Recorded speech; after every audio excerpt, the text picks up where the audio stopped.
Voilà, Sisiku Ayuk Tabé et 46 autres leaders séparatistes présumés n'ont pas subi de torture. Leur intégrité physique a été préservée.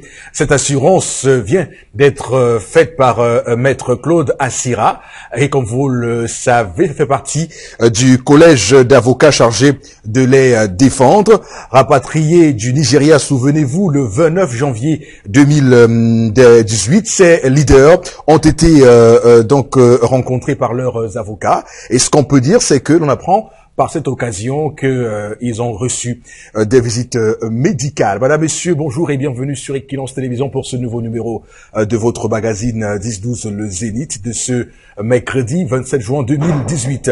On va planter le décor avec toute la grande équipe qui est là ce matin pour aujourd'hui. D'abord vous, Oriol Tchoumi, bonjour et bienvenue. Bonjour Eric Fopoussi, bonjour ce matin à nos milliards de téléspectateurs une fois encore. Nous sommes mercredi et je voudrais profiter pour rappeler à la communauté urbaine de Douala, notamment à son illustre délégué, le docteur Fritz Ntonen, que les pluies diluviennes qui s'abattent sur la capitale économique sont en train de faire de Ndobo un véritable enfer. Ndobo est en train de devenir une île et ceci participe de ce que dans ce quartier de l'arrondissement de Yaoundé 4e, de Douala 4e, merci Mombok, il n'y a pas de drain. Il n'y a pas de drain pratiquement. Donc les eaux qui arrivent, que ce soit les eaux issues de certains affluents du fleuve Vouri ou alors les eaux issues des pluies qui tombent sur la capitale, sont obligées de stagner et font donc d'abord une petite île. Donc, monsieur le délégué, je vous en prie, pensez à ces populations de Ndabo. Je vous en prie. Également sur le plateau ce matin, Florazé, bonjour et bienvenue. Bonjour, Fokussi. Bonjour à vous sur le plateau. À vous, chers téléspectateurs, bonjour. Dans le cadre de la revue des réseaux sociaux, nous avons 3 informations. Et puis, je vous rappelle que pour vos différentes réactions, vous pouvez réagir au 657 43 61 45 et même sur notre page Facebook 10-12 Le Zénith. On va également introduire Moro Bangan sur le plateau. Bonjour et bienvenue. Bonjour, monsieur Foposi Negou. Bonjour à vous, chers téléspectateurs. Moi, je salue les populations de Douala qui restent royalement chez elles alors qu'elles parlent de mercredi et de jeudi de propreté. Et on n'observe aucun investissement humain. On vient ouvrir la boutique à 11 heures, on ne fait rien. La saleté d'hier est toujours là. Merci, bonjour ces populations. D'accord, on va tout de suite démarrer ce programme, mesdames, messieurs, avec l'histoire du jour. Et vous savez, chaque matin, nous avons un sujet que nous mettons sur la table et après, nous revenons pour le décryptage et pour conter l'histoire. Haribel est bien là ce matin. Bonjour, Haribel et bienvenue. Bonjour, Fopoussi Negou. Bonjour, Toumi et Auréole.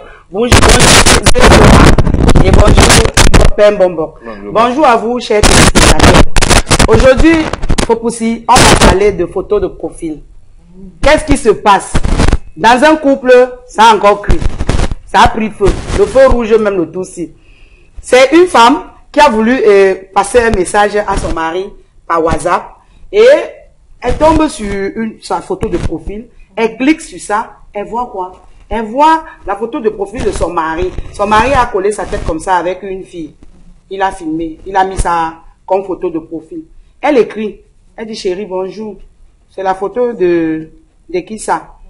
Il dit, je ne gère pas ça ici, je suis au bureau, s'il te plaît. Je pas à la maison. Mais ça, il est rentré le soir. B, tu disais que la photo là, c'est pour qui? Il dit que c'est ma collègue.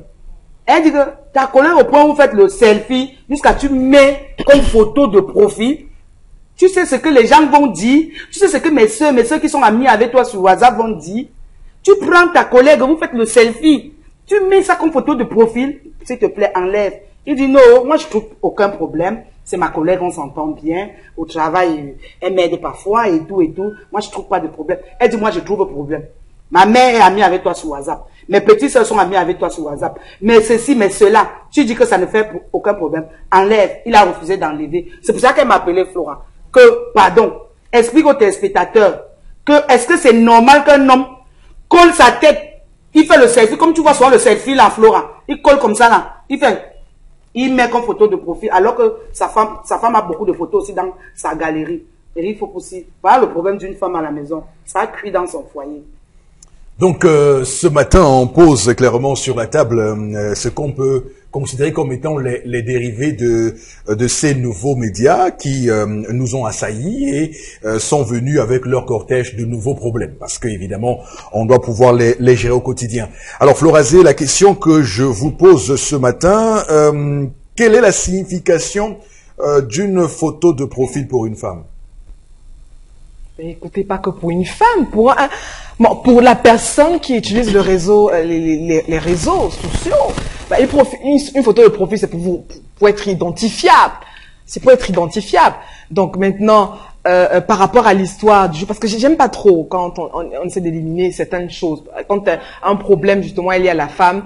Mais maintenant, je veux dire par rapport à l'histoire du jour, je crois que la récrimination de la femme est logique, parce qu'elle est quand même sa femme. Et puis, parce que à travers la photo de profil aussi, on passe un certain message. Vous avez constaté que sur les réseaux, que ce soit sur photo de profil de Facebook ou alors WhatsApp et autres, il y en a qui utilisent certains effigies, qui passent des messages soit sur l'aspect biblique ou alors des messages de bienséance et autres, ou alors c'est une photo personnelle, soit qui peut être liée à votre environnement. Donc maintenant, le cas précis, je trouve que l'homme a quand même pousser le bouchon un peu très loin, c'est-à-dire que mettre sur sa photo de profil,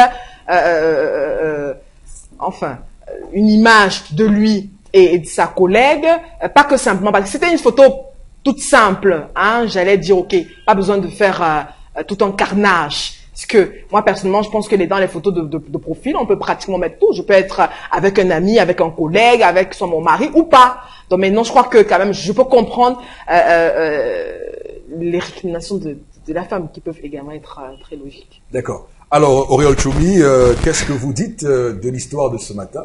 Non, je dis simplement que c'est un test. C'est un test. Vous savez, l'homme aime sa femme. Et l'homme ne se cache pas.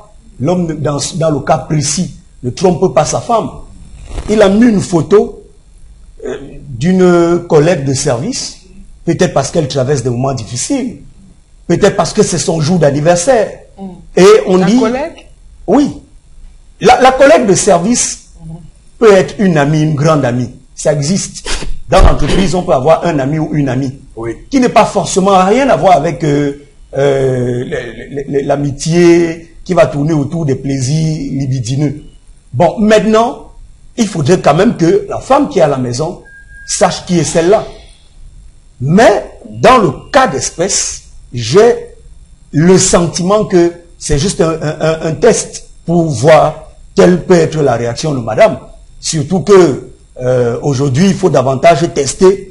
Les femmes, vous savez, le nouvel assez venu faire que les filles ne sont plus concentrées. Donc, il faut davantage multiplier des petits tests pour voir quel peut être le degré d'endurance, de résilience de la femme. Mais maintenant, je voudrais aussi quand même dire que il ne faut plus que les gens se cachent derrière les profils de WhatsApp.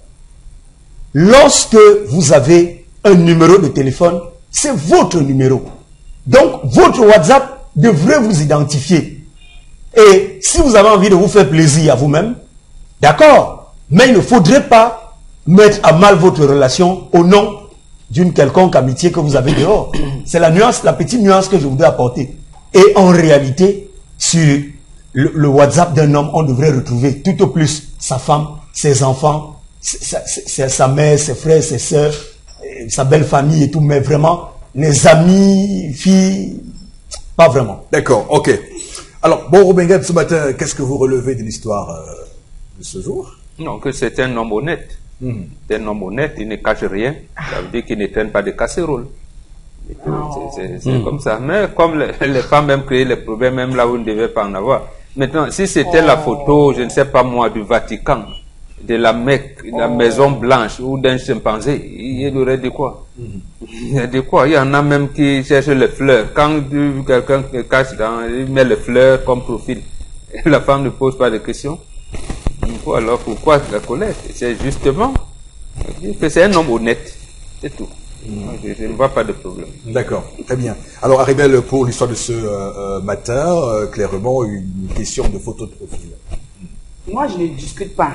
Mamie, si je suis à ta place, je ne discute pas. Je prends aussi le voisin. Comme il a refusé de retirer, non, il n'y a pas de problème. Je m'en vais aussi prendre le voisin. Il dit, Pierre, viens on fait un selfie. Je colle ma tête comme le maire colle souvent la tête des gens à la mairie là. C'est quand vous venez vous faire l'acte de mariage. Je colle bien comme ça là. On fait, je mets même le bisou sur ça. On fait. Je mets aussi. Il me demande, il dit que non, quand tu es sur mon travail, quand on couple mon voisin m'aide. Qu'il n'y a pas de problème. C'est aussi mon ami. On s'entend bien quand tu n'es pas à la maison. C'est lui qui m'aide à... Je ne cherche même pas à bavarder. C'est là ce que je suis en train de chercher. Puisqu'il a dit qu'il n'a pas de problème avec sa collègue, non. Même mon voisin n'a pas nous de problème. Donc, on cale comme ça et le profil là va rester là-bas. Jusqu'au jour que moi-même, mon cœur aussi va demander d'enlever. Puisque tu as refusé d'enlever ta part. Et bavarder pourquoi? Le souffle, c'est pour bavarder à mes enfants. C'est pas lui qui va faire des problèmes, c'est vos copines qui vont donc poser des questions. Les mêmes copines qui vous ont dit, mais c'est qui? Non, elle me demande, il dit que non. On ne commente pas les commentaires. Regardez seulement, vous passez. Je ne vous ai pas envoyé regarder mon corps. Je mets même ça sur le statut. En mettant même sur le statut, je dis mon meilleur ami. Je mets comme statut, comment on visite le statut maintenant, il faut aussi. Je ne blague même pas. Je ne bavarde pas. D'accord, Oriol. Oui, on en parle tout le temps, on rit, mais honnêtement, ça ne fait pas rire. Haribel, je vous ai dit une fois sur ce plateau que nous sommes en Afrique et nous sommes des Africains. Il faudrait toujours se rappeler de la sagesse africaine. La femme ne fait pas de bras de fer avec son mari. Et surtout pas de concurrence. Bon, d'accord. Lorsque tu auras utilisé le voisin, je vous rappelle que, et là c'est un cas tragique, le militaire qui avait abattu une gendarme ici sur le pont du Vouri, qu'est-ce qu'il avait fait par la suite? Il était allé, ou c'est à Makepe, ou c'est où là, abattre sa petite amie et abattre l'ami de cette dernière, le pauvre gars qui n'était qu'un simple ami, qui n'avait rien à voir avec son... Pourquoi? Parce que, eh bien, celle a passé le temps à l'utiliser, à l'arrêter. Non. En Afrique, on ne fait pas de concurrence avec l'homme. Ce n'est pas parce que votre homme sort, il boit une bière dehors, ou votre homme finit le travail à 18h, lance à la maison à 21h, que vous allez dire, bon, d'accord, très bien. Si tu veux faire ça, moi aussi, je vais le faire. Et vous-même, vous rentrez à 21h. Vous-même, vous rentrez à 22h. Madame, c'est vous qui perdez. C'est vous qui perdez. Moi, je vous dis. Je perds en quoi? Je vous dis qu'un homme en Afrique peut se marier même à 50 ans, 60 ans. Et la femme? L'expérience parle tous les jours. En Europe, tu vas voir. Moi, je parle de l'Afrique, tu me parles de l'Europe. Je dis, non, mais pas en Europe, se marier à 90 ans. C'est ça. Facile à dire. Laissez vos pieds au chic, vous dites que vous non, il faut enseigner les femmes, leur dire sincèrement que on ne fait pas de bras de fer avec son homme. Lorsque tu as décidé de t'unir à un homme, tu t'adaptes à ton nouvel environnement, tu apprends davantage des anciens et tu sais dans ta tête pertinemment que aucune concurrence avec lui ne peut être tolérée dans votre couple. Il n'y a pas de concurrence. Je suis en train de faire passer le message. Moi, je lui ai fait la remarque. Ça me fait mal. J'ai mal de voir la photo de sa collègue comme photo de profil sur le profil de mon mari. Mais maintenant, pour l'appeler, pour lui dire que ce que tu fais là n'est pas bien, ça me fait mal. Je mets aussi pour qu'il comprenne ça, qu'il ressente aussi la même chose. D'accord, donc ce qu'il fait et qui te fait mal, toi-même tu fais non, aussi. il faut qu'il ressente comment ça fait. Si ça lui dit rien, on reste aussi comme ça. Ça reste à l'autre jour que je vais enlever. Aussi, hein, sur... Non, je voulais dire, les gens aiment parler Europe, Afrique. En Europe, pourquoi les femmes sont malheureuses? Elles donnent l'impression qu'elles sont heureuses, elles ne sont pas heureuses. En Europe, dès que vous vous mariez, vous perdez votre nom de famille. Vous épuisez le nom de mari automatiquement. Et vous voyez comment on commence à jongler ici. Et on commence à dire, telle épouse, telle... Vraiment, vous voyez des jongleries. Donc, en Europe, elle n'est pas heureuse. Deuxième chose, je renchéris ce que Choumi vient de dire. Quelle concurrence y a-t-il à faire entre un homme et une femme? Vous verrez là, laissez, si votre mari, vous pensez qu'il est, je vais dire, traité des noms de tous les oiseaux, vous le laissez. C'est lui. Et on dira, elle a une femme digne. Maintenant, quand vous versez tout ce que vous appelez concurrence et tout, il a fait, j'ai fait, il a fait, j'ai fait. D'où viendra, où allez-vous mettre votre famille?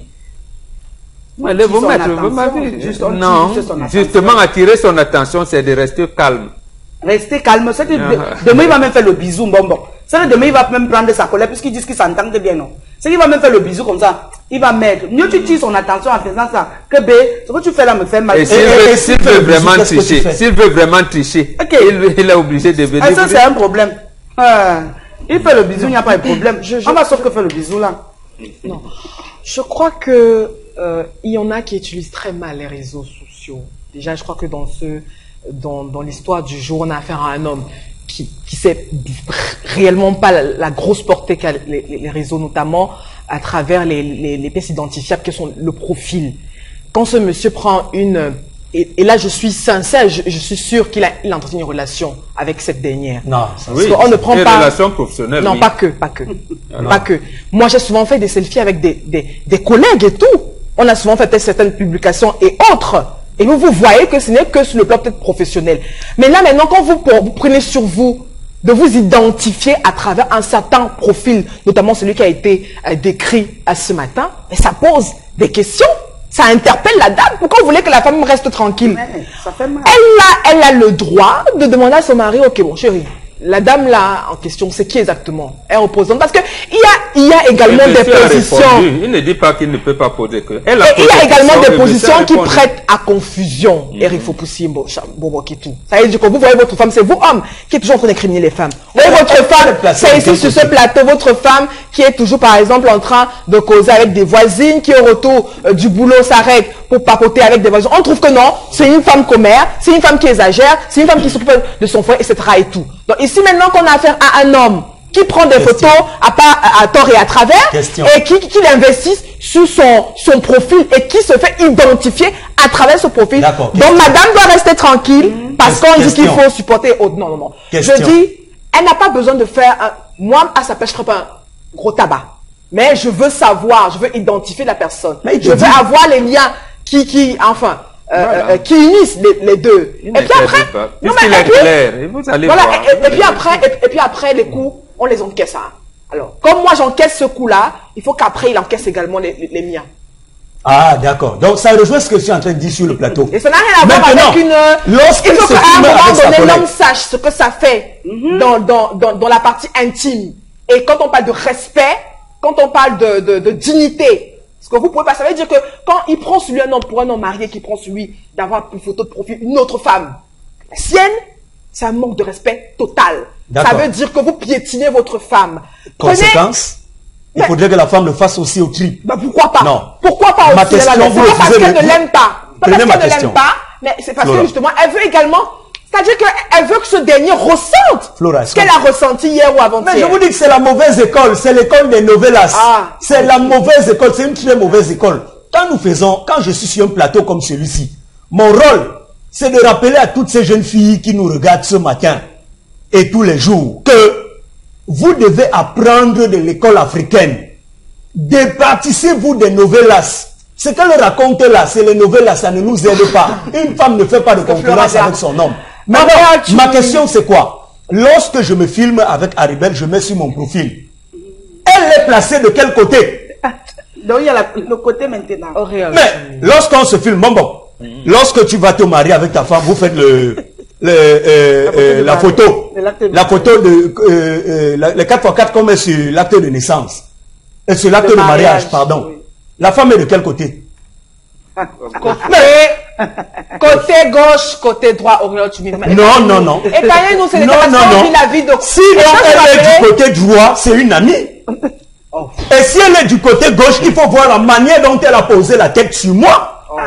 Il faut écouter, ça s'appelle, c'est la sémiologie de l'image. C'est la sémiologie de l'image et l'analyse du discours. Donc, vous ne devez pas regarder n'importe quelle photo parce que j'ai mis la photo de Florazé sur mon profil. Bam, ça devient que Florazé et Choumi sortent ensemble. Non. Non. Là, maintenant, Flora est de mon côté gauche. Dikoumé est en train de faire un gros plan. Est-ce que ça veut donc dire que Flora et moi, on est ensemble? Non.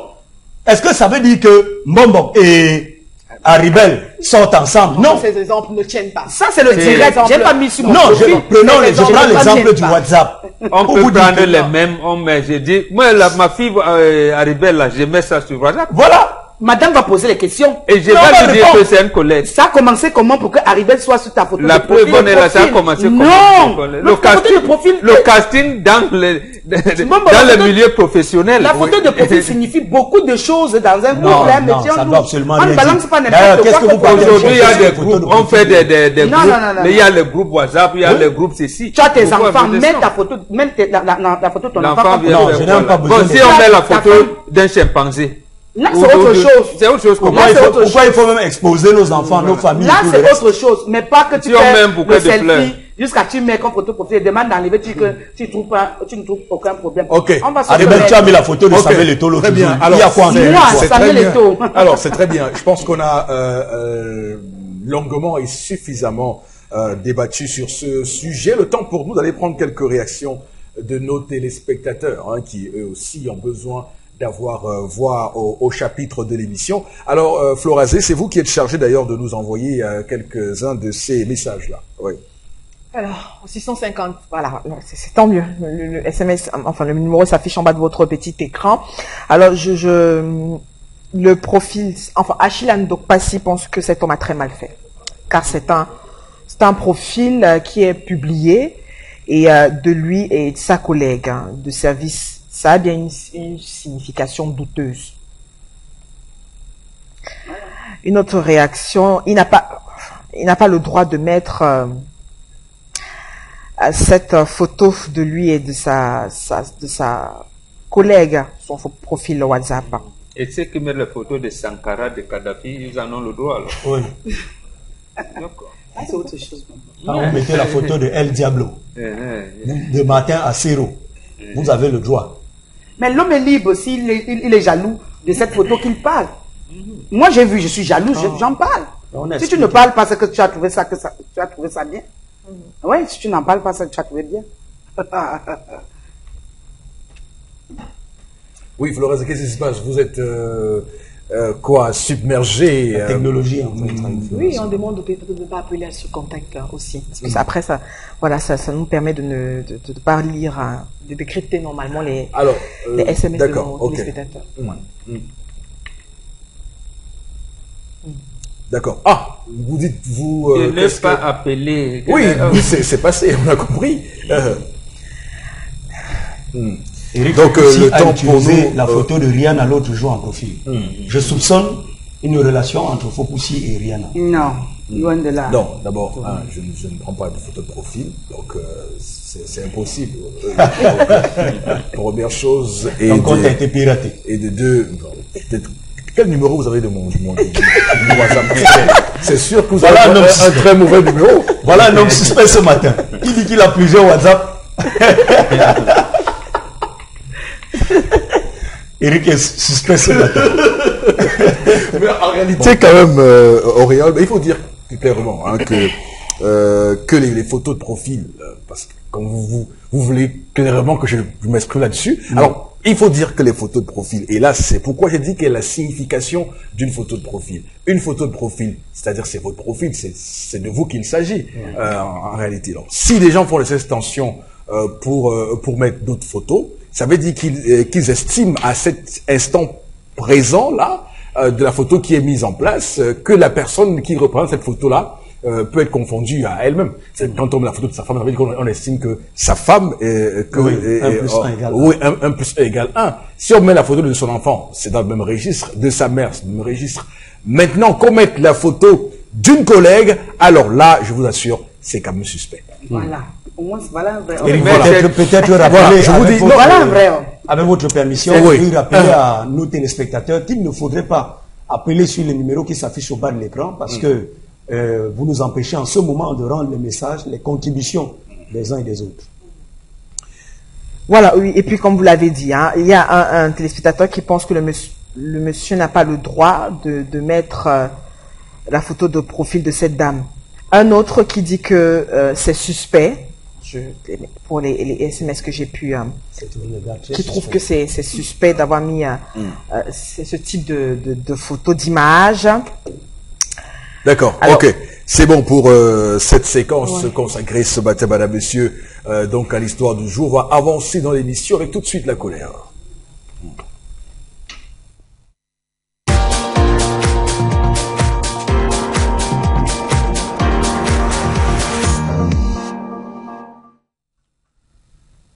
Éric Fopoussi, Mbombo Began, je suis encore fâché ce matin.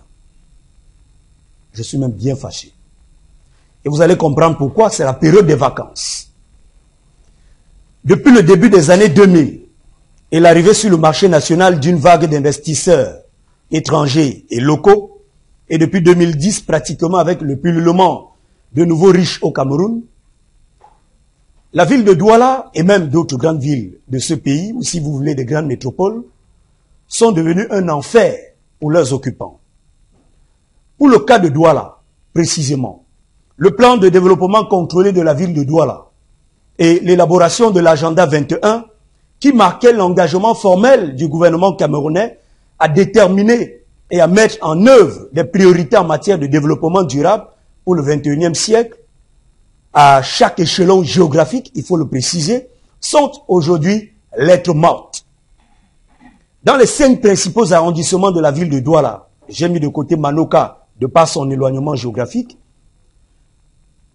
le divertissement n'est plus qu'une question de bar, de snack, de points de vente de X ou de Y. Adieu les espaces verts, adieu les stades de foot qui autrefois ont fait la fierté d'une ville prospère, d'un Cameroun ambitieux. Adieu les jardins publics qui rassemblaient de fières communautés autour des idéaux de partage. Adieu ces grands terrains, ces grands espaces aménagés et destinés à un usage public. Adieu les manèges d'autrefois. Adieu le divertissement. Bref, adieu les loisirs. Aujourd'hui à Douala, c'est pas extraordinaire que vous verrez encore des enfants botter les noyaux d'avocats et d'autres fruits dans les rues. C'est pas extraordinaire dans les rues de Douala que vous verrez les petits Gauls se jouer, s'achever sur 5 minutes de folie. La jeunesse est prise dans l'étau des plus nantis. Ceux-là qui s'offrent tout au prix de l'extinction des talents, au prix de la disparition des cultures, au prix de la disparition des modes de vie. Simplement parce qu'en face, ils ont trouvé un système capitaliste où l'argent est maître de tout. Chaque commune d'arrondissement ne devrait-il pas se doter de ses propres espaces de détente, de divertissement, de loisirs? Pourquoi parler de décentralisation au Cameroun? Mais en faire une affaire des communautés urbaines, en faire une affaire du ministère du développement urbain et de l'habitat, en faire une affaire du ministère en charge du domaine et des affaires foncières, en faire une affaire de la société immobilière du Cameroun, en faire une affaire de la mission d'aménagement et d'équipement des terrains ruraux et urbains. Faut-il rappeler que les plus grands joueurs de football de l'époque ne sortaient pas des réserves du Barça, de Marseille, de Lyon, du Real Madrid et autres grands clubs européens? Jusqu'à quand va-t-on continuer à spolier les terres dans cette ville, dans nos grandes villes, au pays? Jusqu'à quand va-t-on continuer à tout occuper, à tout détruire pour revendre aux riches et aux grandes entreprises? Sortir avec ses enfants est devenu une histoire d'argent. Aller se promener est devenu une histoire d'argent. Les maires n'ont-ils pas une vision à long terme de leur commune d'arrondissement? Cette question, je me la pose ce matin. Ne peuvent-ils pas stopper cette saignée?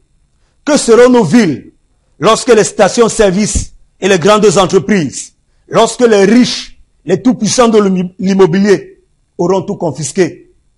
Où va le Cameroun?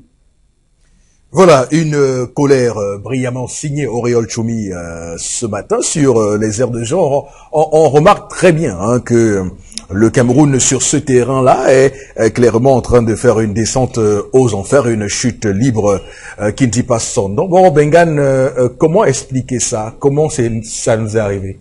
Je pense que ce Choumi l'a dit, lorsque les communes, je veux dire les exécutifs communaux, parce que là, il faut mettre en place le maire et ses adjoints.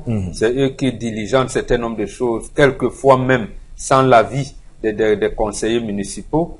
Ils jonglent par les délibérations au niveau du conseil municipal. Ce sont les maires d'une part et d'autre part les responsables en charge de l'éducation. Parce qu'il existe une loi de 77 qui impose premièrement aux établissements scolaires d'avoir en leur sein des j'allais dire, des structures qui puissent alimenter, qui puissent entretenir les enfants pour les activités post- et périscolaires.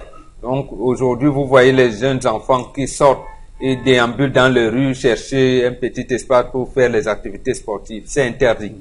Interdit. Les dites écoles, les dites établissements scolaires doivent être purement et simplement fermés. De l'autre côté, que ce soit la loi de 77, je pense, pour les mairies, non, 74 pour les mairies, et la loi 2004, je pense, oui, la loi 2004/018 du 22 juillet, oui, fixant les règles applicables aux communes, il est clairement défini que les communes doivent aménager les espaces de loisirs pour leur population. Mais on leur a tout vendu pour construire des stations-service, quelquefois pour construire des immeubles. Construire des immeubles, voilà un peu pour répondre clairement à votre question, dans quelle situation on se trouve aujourd'hui.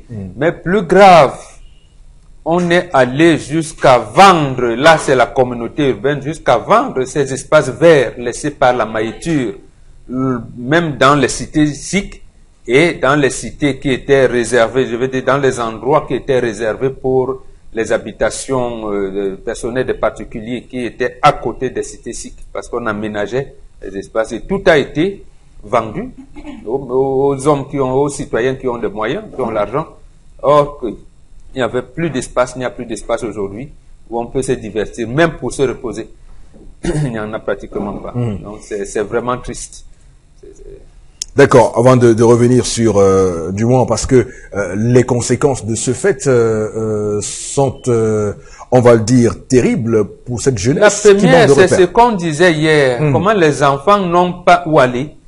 Ils se retrouvent avec les plateaux d'arachide sur la tête et sont en train de vous vendre. Si les enfants avaient les espaces de jeu, les aires de jeu, des distractions, non seulement il doit avoir les aires de jeu, il doit avoir des bibliothèques, il doit avoir un certain nombre de choses de distractions qui occupent les enfants.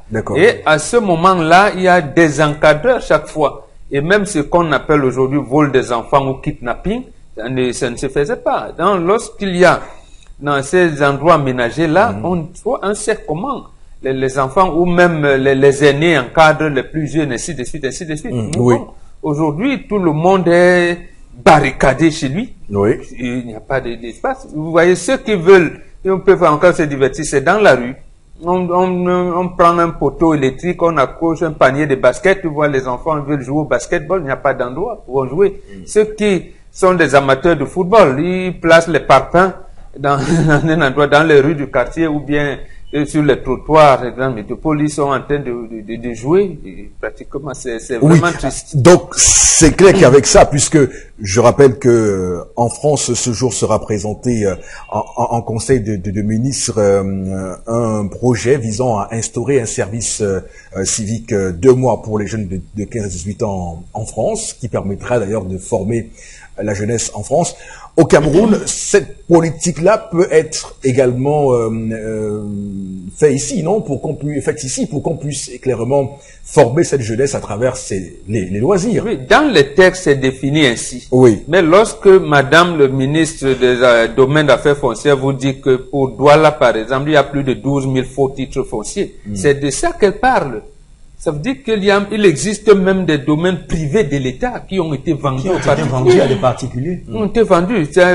Conséquence, écoute, c'est que ça n'existe plus. Et donc, vous avez bien fait de le relever.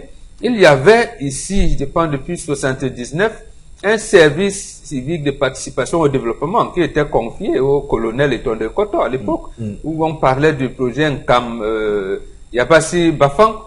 Par exemple, où en est ce projet aujourd'hui? C'est tombé. Donc, on laisse la jeunesse se débrouiller. Et le parent, lui, n'a plus les moyens, il se bat, la maman est à gauche au marché, papa est là-bas, il est un tchouk-het, comme on dit, il se débrouille, tout le monde se débrouille, les enfants sont abandonnés à eux-mêmes. Donc, en fait, une politique d'encadrement des enfants, j'ai bien peur que qu'on attende encore longtemps pour voir une telle orientation, telle option pour le Cameroun. Alors, Florazé, quel est votre point de vue sur cette question? Quel regard vous jetez sur la question des loisirs au Cameroun, avec évidemment le corollaire que nous avons ce matin, c'est l'absence des aires de jeu? Tout à fait, Eric Fopoussi. Donc ça prouve ou ça démontre tout simplement que nous n'avons aucune vitrine à présenter même à l'extérieur. Et puis vous pouvez être à Douala et vous dire, ok, je vais même aller passer avec les enfants peut-être un week-end, je dis n'importe quoi, à Bertois. Vous voulez passer peut-être un week-end à Gaoundéré, vous voulez passer un week-end à Yaoundé, etc. et tout. Donc, on n'a rien à proposer. Et justement, cette politique sociale devrait également être portée par nos élus.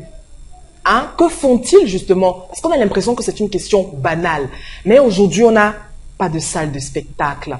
Hein? On peut énumérer autant de choses qui sont liées justement sur l'aspect touristique, lié justement au loisir, puisqu'on en parle. Même dans nos villages, c'est-à-dire que, bon, qui dit souvent que les élites n'ont pas la capacité c'est pas leur travail de développer leur contrée. Mais vous arrivez maintenant, faites un tour, quand vous allez par exemple à Edéya, sur l'axe Douala Yaoundé, ce sont les enfants qui vous proposent des mintumba, qui vous proposent des bâtons de manioc, des bananes et autres. Hein, justement parce qu'on n'arrive plus à occuper les enfants. C'est-à-dire que ce n'est plus qu'un problème qui est lié justement dans la zone urbaine, même justement même dans des milieux de campagne. Oui, on n'arrive pas justement à circonscrire les jeunes. D'ailleurs, la preuve c'est que tous veulent venir en ville pour justement un avenir meilleur et autres. Donc je trouve que non. Je trouve que rien n'est structuré. Je reviens à vous. Parce que justement dans notre pays, je reviens à vous tout à l'heure, Florazé. Aucune règle de priorité. Alors, Auriol Choumi, alors qu'est-ce qu'on perd et qu'est-ce qu'on gagne sur cette question des aires de jeu, selon qu'on les a ou qu'on les a pas?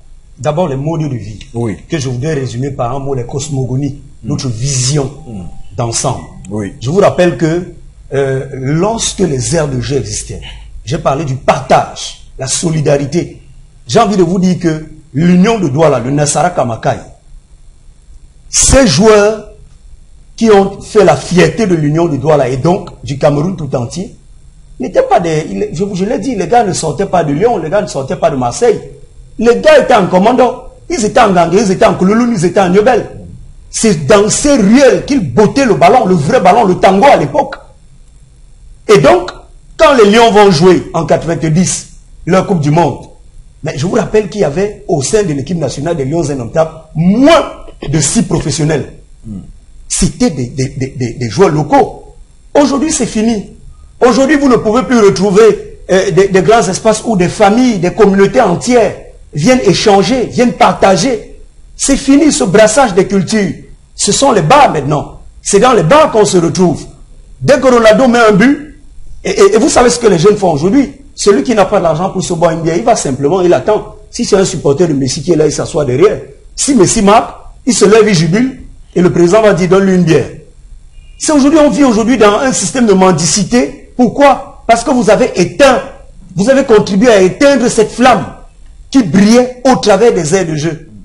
Le quartier Mozart, ce film, le quartier Mozart, vous vous rappelez, ça vous dit quelque chose? La petite Samedi. Eh bien, l'une des scènes les plus fortes de ce film-là, c'est dans un stade qu'on tournait de nuit.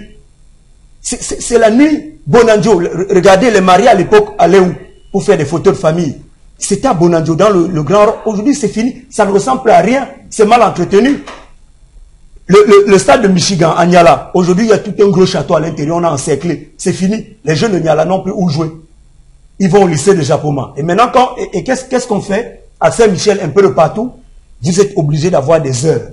Si l'équipe de Rifopoussi doit jouer à 13h30, malheur à vous. À 14h, c'est votre temps qui est en train de passer. Donc si vous venez jouer à 14h30, c'est fini. Vous avez déjà perdu votre temps de jeu. C'est maintenant nous qui allons jouer. Non, c'est fini. Tout est occupé, tout est vendu. Tout. Et donc il faudrait que les maires des communes d'arrondissement cessent de dire tonnet, que les maires des communes d'arrondissement assument leurs responsabilités. C'est à eux d'aménager les espaces. C'est à eux d'aménager des espaces dans leur commune. Chaque commune d'arrondissement devrait disposer d'un espace de loisirs.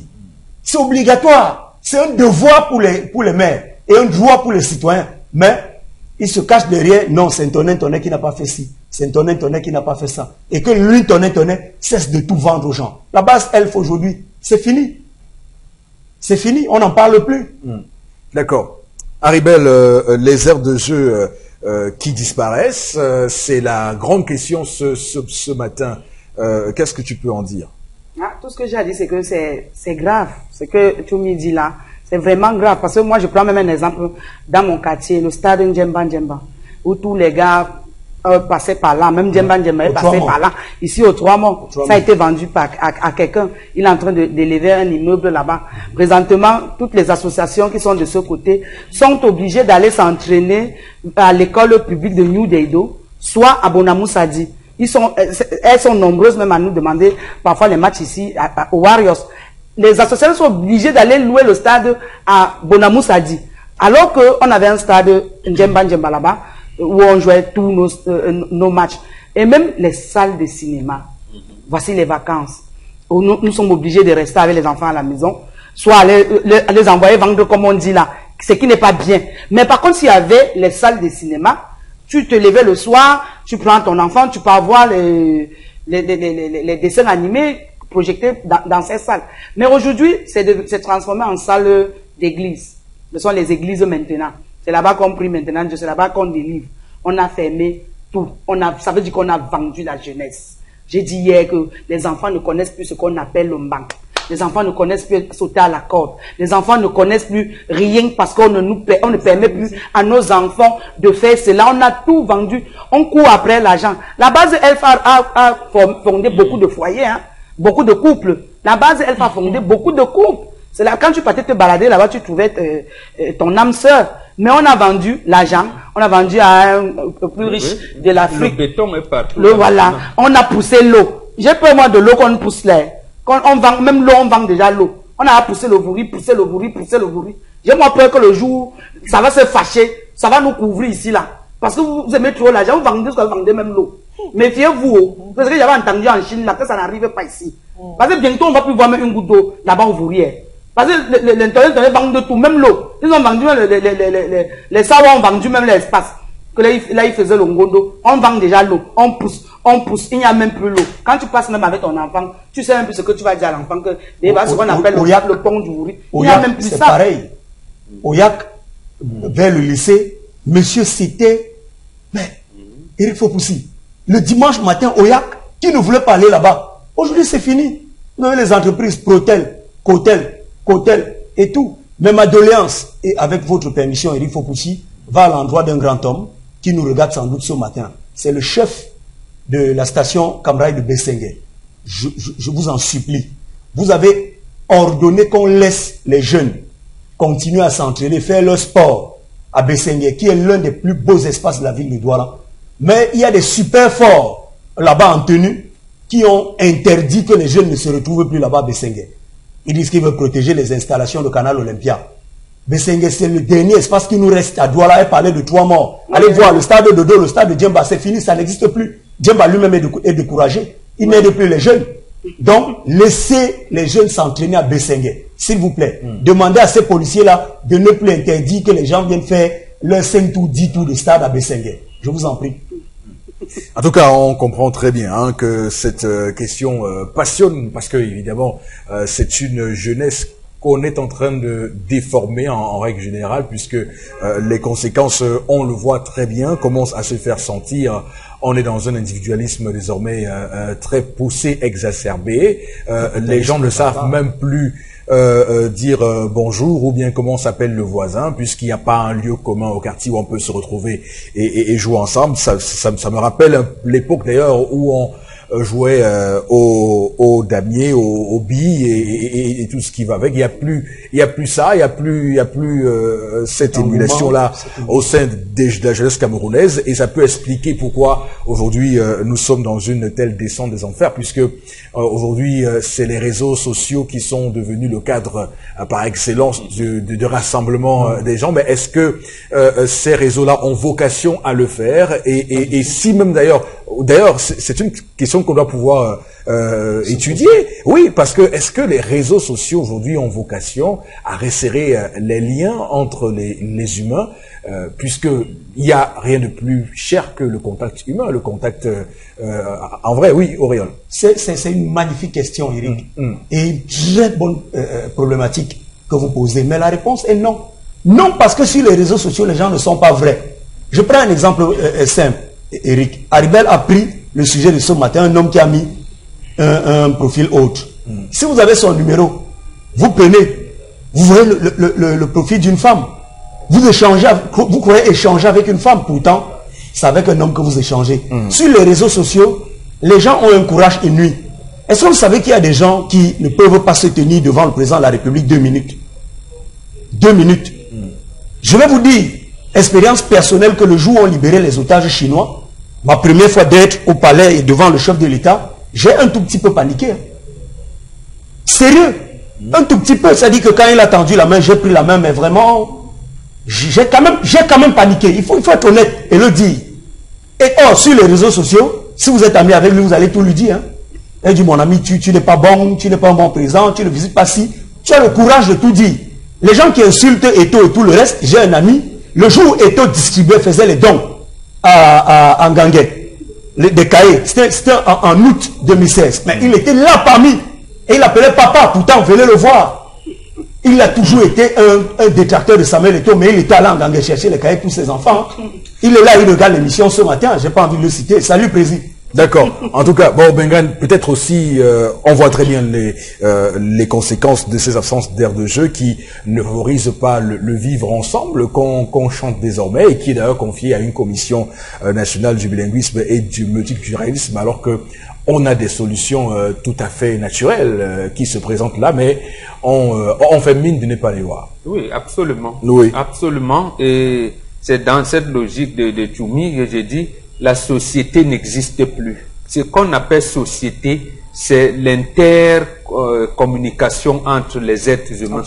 Et c'est ça qui crée l'amitié de vivre ensemble. Quand vous n'êtes pas entre vous, c'est que la société n'existe plus. Ça veut dire que vous ne vivez plus. C'est-à-dire que nous sommes dans un environnement marchand. Et même ce marché-là n'est même pas physique, c'est virtuel. Donc, en fait, nous sommes dans une vie artificielle, purement artificielle, et c'est malheureux. Et donc on pourrait imaginer, parce que là c'est la responsabilité, est-ce que les communes d'arrondissement ont les moyens à travers leur volet sport et loisirs? Oui. Qu'en fait, ils ont les sous-préfets, qui sont les présidents des commissions de délivrance des titres fonciers. Mais on ne peut pas le faire si les maires et tout ça ne sont pas associés. Mais tout le monde est allé à la recherche de l'argent à tout prix. On a sacrifié même les dispositions réglementaires qui organisent les communes au Cameroun. Donc personne n'imagine mettre... Est-ce qu'ils imaginent même qu'on peut avoir un stade municipal? Aucune mairie ne l'imagine. Qu'il doit avoir des stades municipaux. Ils peuvent même être des stades omnisports. Ils n'imaginent pas des choses comme ça. Oui. Les bibliothèques, alors, n'en parlons pas. Il doit avoir des bibliothèques, centres de lecture, les salles de spectacle. Il n'en existe pas. Et les maires et pour les communes d'arrondissement, bon, il faut rappeler que ce sont des sources de revenus. Hein. Voilà. Ce sont des sources de revenus, ces bibliothèques, ça se paye. Oui. Même si ce n'est pas grand-chose. Mais il y a un abonnement. Les centres de lecture, les salles de spectacle. Imaginez un artiste qui vient louer une salle de spectacle pour organiser l'événement. Même les mariages. Imaginez les mariages. Les mairies ont des moyens pour le faire. Mais elles ne le font pas. À l'époque, Mvolier, Olympique de Mvolier. Monsieur, quand on disait les clubs de Kolongo, les clubs de Mvogada, c'est sur place que les gars jouaient. Si tu voulais voir le club de Mvogada jouer, c'est à Mvogada que tu devais venir voir les gars s'entraîner. Vous avez parlé des équipes tout à l'heure. Voilà, là où se trouve l'hôtel Sawa. C'est là où les Roger Mila, Bel Joseph Antoine ont été formés par un certain Baoubeki. Et on est venu construire le stade. Il y avait le stade Ori qui n'existe plus. Là, vous appelez pas de Prince. Est-ce que ça existe? Mbopi, c'était un stade. Il y en a à côté de... Est-ce qui est un peu gênant dans tout ça, Eric? Je vais peut-être sortir par là. C'est que parfois vous vous demandez comment est-ce que les gens qui gèrent la ville de Douala pensent même cette ville. On construit les maisons en planche où? À Douala, en périphérie. Mais on vend les planches où? Au centre de la ville. Mais c'est dégage. Le camp Yabassi fait quoi où il est là? Prenez le camp Yabassi, vous allez le mettre. On allait mettre les logements sociaux à Yassa. Les gens travaillent à Bonanjo, à quoi? Ndokoti, pas moyen de traverser. Mais prenez le camp Yabassi, vous allez mettre le camp Yabassi où vous avez mis les logements sociaux. Prenez le camp Yabassi, vous allez mettre le camp Yabassi à côté de la Dibamba. C'est là-bas que ça devait être. Et donc, vous libérez de l'espace. Vous laissez la ville vivre, la ville respirer. Regardez où le camp est situé. Regardez où le dépôt de plancher de Saint-Bruno est situé pour aller pas Saint-Bruno l'artiste, hein, l'école, pour aller à Brazzaville. Regardez où c'est situé. Regardez où tous les dépôts de planches sont situés. Regardez à quoi ressemble le marché de Mbopi. Or, on peut bien les mettre plutôt en périphérie et aménager la ville comme il se doit.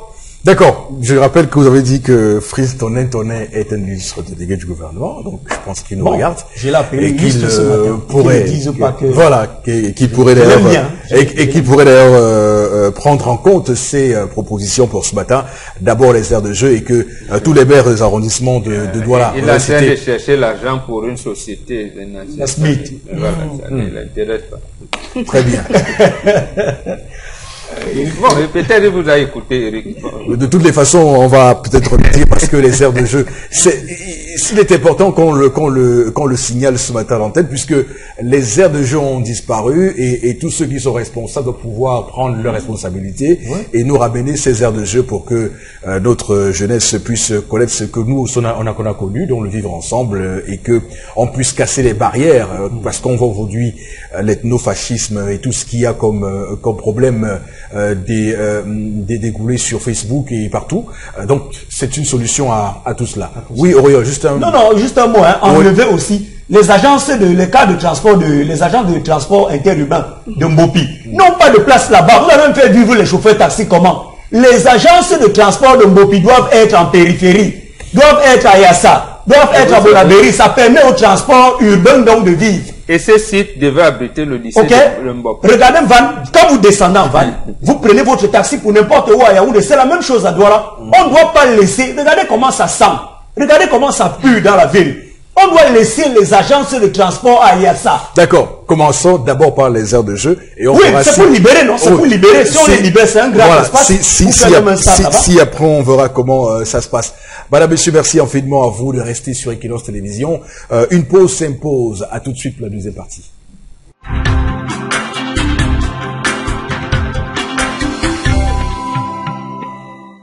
Retour sur le plateau, Madame, Monsieur du Zénith. Merci infiniment à vous de nous rejoindre pour cette deuxième partie de l'émission. Nous démarrons cette partie avec la lecture des SMS et ensuite nous ferons la revue des réseaux sociaux. Florazé. Première réaction de cette seconde partie. Alors, je pense que c'est à la communauté urbaine de Douala qui a de s'en occuper, parlant des aires de jeu. C'est chaque commune d'arrondissement qui doit prendre en charge, aménager ses aires de jeu et ses lieux de distraction. Vous vous rendez compte que le ministère du Tourisme est occupé par quelqu'un qui dit avoir son propre parti politique et par conséquent vouloir accéder au pouvoir et gouverner le pays. Mais que nous montre-t-il le tourisme? Ceci pour nous convaincre que votre, si vous me confiez le pays, voilà ce que je pourrais faire à longueur de journée. On crie le nom du chef de l'État. Rien n'a à proposer. Non, attends, il faut qu'on soit sûr, quand même, vous permettez. Bello Bouba n'a jamais dit qu'il voulait remplacer Paul Biya. Il l'a jamais dit. Le dauphin. Voilà, non, il l'a jamais dit. Il a dit qu'il est venu aider son frère. Vous conservez le pouvoir. Peut-être que vous ne savez pas. Il a tenu ce discours en août 91 à l'hôtel Arcade ici à Douala. Donc il faut pas dire des choses. Même quand il boycotte en 97, comment quelqu'un peut boycotter l'élection présidentielle et quelque temps après il devient membre du gouvernement? Voilà, donc c'est son frère et ami. Et rappelez-vous qu'en 83, lorsqu'il démissionne, c'est lui qui demande au président Biya qui lui donne des pistes. Lorsqu'il y avait des bisbilles, il y avait Kayidjo, lui dit non, si vous voyez tel, ça va décrisper l'atmosphère que vous avez avec les ressortissants du Nord. Et quand on vient, et c'est d'ailleurs pour cette raison que le président Biya a chargé Sadou Ayatou, qui était premier ministre en 91, de tout faire pour que Bello Bouba prenne l'UNDP et d'écarter Samuel Lebois. Mettre Samuel Lebois de côté. Tout à fait. Donc quand on dit Bello Bouba n'a jamais dit qu'il était un opposant à Biya. Voilà. La jeunesse est oubliée dans ce pays. Tous nos stades ont été vendus. On nous empêche même de jouer dans nos petits couloirs. Tout à fait. La preuve, c'est que même le stade Mbappé, il a fallu que Ahmad menace ici de retirer la coupe de l'organisation de la Coupe des Nations, qu'on pense à réhabiliter. On se rappelle qu'il existe un stade Mbappé qu'on peut transformer en terrain d'entraînement. Voilà. Alors, autre réaction, c'est se demander même si on est dirigé dans ce pays, le Cameroun est à refaire. Yombi, qui réagit ce matin. Autre réaction par SMS. Je rappelle que vous pouvez réagir au 657 43 61 45. Je me demande. N'appelez pas sur ce numéro, s'il vous plaît. Autre réaction ce matin. Enfin, je l'ai lu. Merci à vous de nous éclairer sur, parce que notre pays est à la mauvaise gérance de nos communes Brice à Biponda. Désormais, nous vivons dans un monde virtuel où chacun vit des réseaux sociaux. Pour le cas typique du Cameroun, l'absence des loisirs ou des lieux de jeu est donc la conséquence. Merci beaucoup Florazé. Tout de suite et maintenant, on reste avec vous pour prendre la revue des réseaux sociaux. Tout à fait, Eric Fopoussi. 3 informations pour ce jour. La toute première qui continue de faire le buzz, c'est ce soupçon de collusion justement entre le régime Biya, l'ambassade des États-Unis, le SDF, le MRC aussi, qui dénonce une campagne mensongère. On rappelle que des responsables même du SDF, du MRC, ont également déclaré qu'ils n'ont jamais reçu ces milliards de francs CFA des Américains pour s'unir contre le président de la République lors de la prochaine élection présidentielle. On se rappelle que certains médias avaient affirmé que le gouvernement américain, par le biais de son ambassadeur à Yaoundé, avec délivré une coquette rondelette somme de environ 3 milliards de francs CFA pour pouvoir financer ces différents candidats, Joshua Oshi, Akere Mouna, Maurice Kamto, et puis 24 heures après, on a donc eu des réactions pour démentir cette information, et même que l'ambassadeur américain lui-même a fait une sortie pour démentir cette information dite mensongère. D'accord. Alors, Boro Bengan, comment comprendre toute cette affaire? Mais c'est la manipulation orchestrée par la présidente de la République.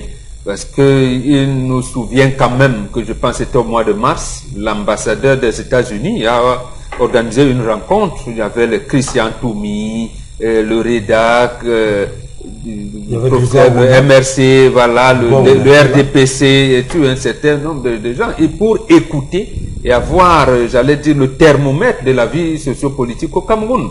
Et dès la sortie de cette rencontre, ce Grégoire Ona, qui est secrétaire général du comité central de RDPC, était appelé à la présidence de la République pour donner le compte rendu. Mais le problème, c'est que pourquoi le RDPC qui est invité et que Grégoire Ona ne va pas au comité central de RDPC pour remettre le rapport à Jean Kouete, mais plutôt à la présidence de la République? Pourquoi? Ça veut dire quoi? Ça veut dire que on a senti, peut-être parce que l'ambassadeur des États-Unis avait dit en début d'année, que les États-Unis vont s'intéresser de manière étroite sur les élections qui vont se tenir au Cameroun et surtout l'élection présidentielle. Et le président le sait véritablement que les élections ne sont pas bien organisées, que l'ICAM connaît des problèmes d'organisation matérielle et que en fait les élections ne sont pas transparentes. Et il faut donc noyer le poisson. On commence à jeter comme ça sur ces candidats que moi je trouve sérieux et qui peuvent véritablement concurrencer le chef de l'État. Il faut donc les jeter en pâture parce que précisément au sein du peuple camerounais, quoi qu'il arrive, on a dit on ne veut pas un candidat qui nous vient de l'étranger. Mieux vaut Paul Biya qu'un candidat de l'étranger. Le pouvoir profite donc pour les présenter comme s'ils étaient des candidats de l'étranger. Mais là où ça a mal à passer, c'est qu'ils disent qu'ils ont été financés. La CIA ne peut pas financer ces gars et les laisser évoluer en rang dispersé. Si la CIA veut prendre le pouvoir au Cameroun, on les aurait pris avant et ils auraient présenté un candidat depuis longtemps et commencé à battre campagne. Les autres allaient s'allier. Et donc, on sait très bien que c'est une manipulation de pouvoir en place. D'accord. Auriez votre réaction? Non, nous sommes là dans les dynamiques de déconstruction démocratique. Il faut dire que ce n'est pas nouveau. Le RDPC est habitué à ce type de manipulation et ce n'est pas fini. On aura encore d'autres informations et on pourra trouver même d'ici quelques temps des informations qui iront même jusqu'à toucher la vie privée de certains opposants que l'on juge sérieux. Vous savez que l'enjeu des élections présidentielles de cette année, c'est le retrait de John Fundi. Le retrait de John Fundi fait que le RDPC a peur de Joshua aussi, de Maurice Kamto, de Akeremouna, et donc il faut trouver des moyens, il faut trouver des stratagèmes pour amener le peuple à accepter l'idée selon laquelle Paul Biya c'est le meilleur risque. Vous avez lu les affiches. Comment vous pouvez concevoir qu'un parti qui n'est pas encore en campagne électorale ait déjà ses affiches sur les réseaux sociaux? Bon, officiellement, ils n'ont rien dit. Hein, ils n'ont rien dit. Voilà. Et ce qui est davantage dangereux. Ils n'ont pas démenti non plus. Ils n'ont pas démenti non plus. Ils ont démenti les informations qui circulaient sur les réseaux. Est-ce que vous avez lu quelque part un mot du secrétariat général du Rassemblement démocratique du peuple camerounais qui démentit? Non. Et je crois simplement que c'est la preuve de ce que, même au sein de la presse, il y a désormais quelque chose de clair, c'est que le principe de neutralité a foutu le camp. On compte aujourd'hui des organes de presse écrites qui ont maintenu, qui ont gardé ce principe de neutralité. Aujourd'hui, il y a énormément de titres, de unes qui paraissent et qui montrent, qui affichent clairement leur appartenance au régime en place. Et donc, il est clair qu'on a deux camps qui se forment. On a le Rassemblement démocratique du peuple camerounais et de l'autre côté, ces opposants sérieux qui devront néanmoins trouver le moyen de s'unir. Peut-être pour sortir au sujet de l'ambassadeur américain, il faut dire que c'est depuis qu'il a montré clairement au régime de Yaoundé qu'il a quelques velléités quant à la manière de gérer le pays. Il ne se sent pas très en forme sur le mode de gestion de la Respublica, que désormais on veut taxer ce monsieur de tout et de rien. Parce que, comme Bombog l'a rappelé, Grégoire O n'avait pris part à ces travaux. D'où vient-il aujourd'hui que vous veniez dire qu'il a donné 2,5 milliards à ces partis politiques de l'opposition? Mais maintenant, pour sortir, j'ai envie de dire que le RDPC, lorsqu'on va lancer la campagne, il faudrait quand même aussi que ce parti déposer les véhicules de l'État. Parce que les gouverneurs vont aller sur le terrain avec les véhicules CA. Les préfets vont aller sur le terrain avec des véhicules CA. Le chef de l'État n'ira pas sur les plateaux de télévision. On va recevoir Jean Dioga, on va recevoir aussi, on va recevoir Kamto. Mais ici, à Equinox, et chez les concurrents, on ne va pas recevoir le chef de l'État qui sera pourtant un candidat à l'élection présidentielle. Donc, il faudrait aussi que le RDPC sache qu'à chaque campagne électorale, c'est avec les moyens d'État. Et si même les États-Unis donnent de l'argent à ces gens-là, fermez les yeux. Fermez les yeux, puisque vous-même, vous battez vos campagnes avec les moyens de l'État. Et on aimerait cette année que le chef de l'État batte aussi campagne, qu'il soit sur un plateau de télévision, face à des journalistes. D'accord. Alors, Florazé, votre avis sur le sujet? Je crois qu'il faut qu'on arrête un peu d'être égoïste. Oui. Et puis depuis la sortie de l'ambassadeur justement sur la gestion, comme Auréole l'a si bien dit, hein, vraiment ça va dans tous les sens. Et là, on a tout simplement, on observe, on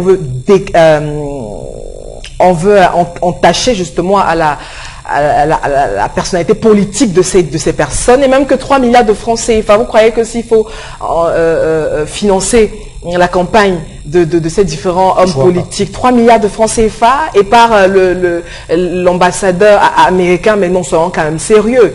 Hein, c'est très simple. Il faut, à tout prix, il faut déstabiliser l'opposition. Et puis maintenant, comme on est en politique, tous les moyens sont bons justement pour passer par les différentes tactiques. Sauf que le peuple, je dis toujours, n'est plus dupe. Hein, et puis que les événements qui s'enchaînent sont tellement liés qu'on comprend tout sur la scène politique aujourd'hui. Donc, ça, à chacun ses moyens, mais sauf que ces candidats ont des plans, ces candidats ont des choses qu'ils proposent. Donc, je crois que on aura beau être sur une scène théâtrale, ça, on aura beau aménager les choses, hein, mais le peuple sait ce qu'il veut maintenant. Le peuple sait ce qu'il veut, le peuple sait ce qu'il réclame. Donc, venir entacher justement la crédibilité, justement, remettre en question la crédibilité de ces personnes, pour ma part, je crois que c'est un non-événement. Haribel également sur les États-Unis qui ont d'ailleurs démenti hein, cette fausse information et ont clairement dit que au Cameroun ils n'ont aucune préférence pour ni pour un candidat ni pour un parti politique.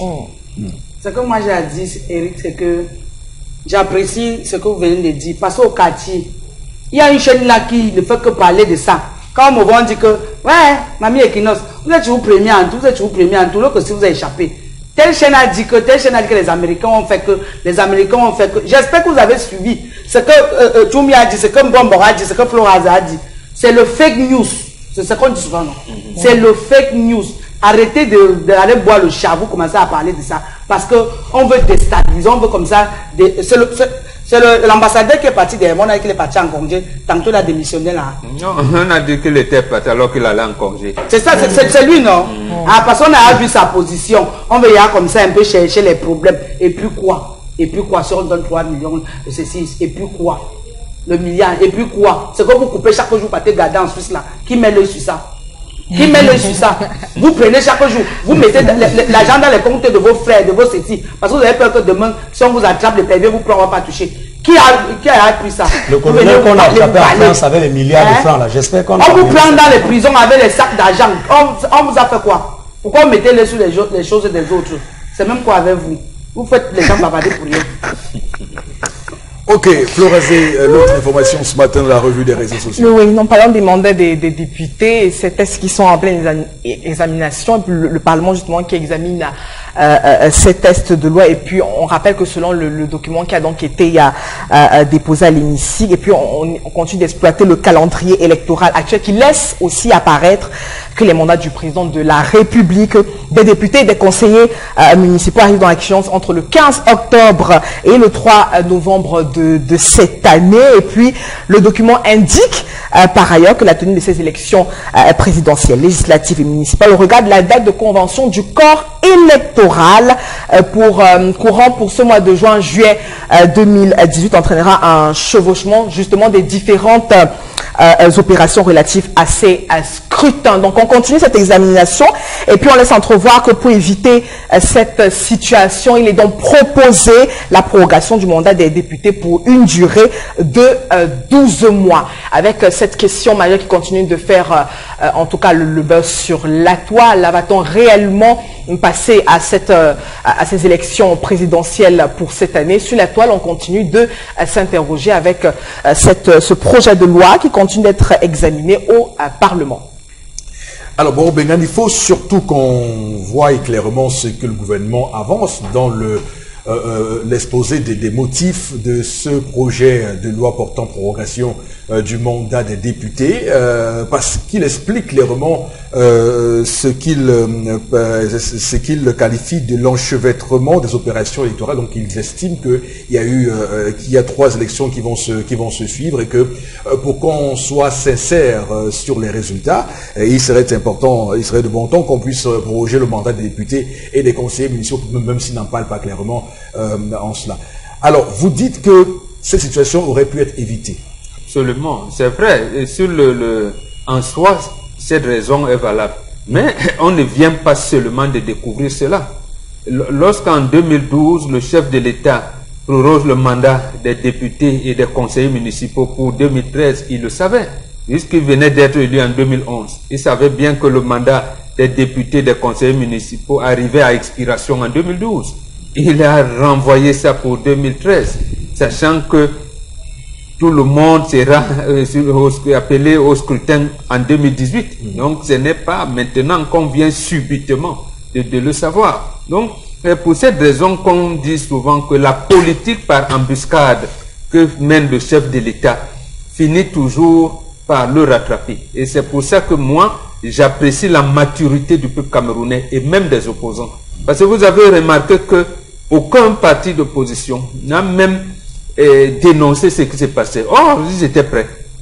Ils étaient prêts, mais ils se disent, la situation du pays, voilà, la situation du pays est là, et on a laissé. C'est pour cette raison qu'on dit que le chef de l'État aurait donc pu encore avoir, j'allais dire, plus de soutien, comme il en a eu lors de la crise de Bakassi. Donc, c'est lui qui ne sait pas manœuvrer, il veut mettre, on dit, oui, il a la magnanimité, il a peut-être les anges et les saints du ciel, lui parle la nuit, c'est lui qui maîtrise le calendrier, même ce calendrier qui est réglementé, qui est encadré par la loi. Il est obligé de piétiner la loi, et là, le Camerounais laisse tranquille, et certains confrères vous diront que c'est un judoka politique, il utilise la force des adversaires pour les anéantir, et ça finira par le rattraper malheureusement. Alors, comme disait l'ambassadeur des États-Unis, il risque de sortir par la petite porte, malheureusement. Donc, bon, même si cet argument l'ambassadeur ne l'a pas dit. Il lui a dit Washington et Mandela. Voilà, ça ne veut pas dire que s'il fait autrement, ce sera petite porte. C'est ce qu'il a dit. Retenez, il faut que l'histoire, écrivez votre nom en lettres d'or sur l'histoire. Non, mais il y a d'autres sorties en dehors de George Washington. C'est pour ça, c'est même ce que je dis. Et dis donc, s'il a raté ça, il ne faut donc pas aujourd'hui qu'il rate d'autres occasions. Voilà, il est en train de rater des occasions là. Finalement, il a jusqu'au 16 juillet pour convoquer le corps électoral pour l'élection présidentielle qui doit se tenir entre le 14 septembre et le 14 octobre. Par rapport à la situation sociopolitique aujourd'hui, il faut bien, pour reporter, il faut bien qu'il modifie la Constitution. Et c'est le moment. Va-t-il appeler l'Assemblée nationale en session extraordinaire? S'il veut demander le report de la présidentielle, c'est le moment. Bon, il a encore du temps. Bon, jusqu'au 16 juillet. Mais oui, mais sauf que il avait jusqu'au 20, il avait jusqu'au 20 juin pour les municipales au 21 juin. Ah, voilà. Alors, il faut quand même dire... Mais il a piétiné la loi quand même. Et nous, on est restés tranquilles. Oui, mais sauf que mes sources à Yaoundé me disent que il y a une jurisprudence et que il y a eu des cas similaires par le passé où le président Paul Biya a d'ailleurs évidemment d'ailleurs c'est le cas de 2012. J'aimerais la jurisprudence c'est quand il n'y a pas la loi. La loi est là, vous avez piétiné la loi. Comment parler de jurisprudence lorsqu'il y a la loi? Oui, mais jurisprudence.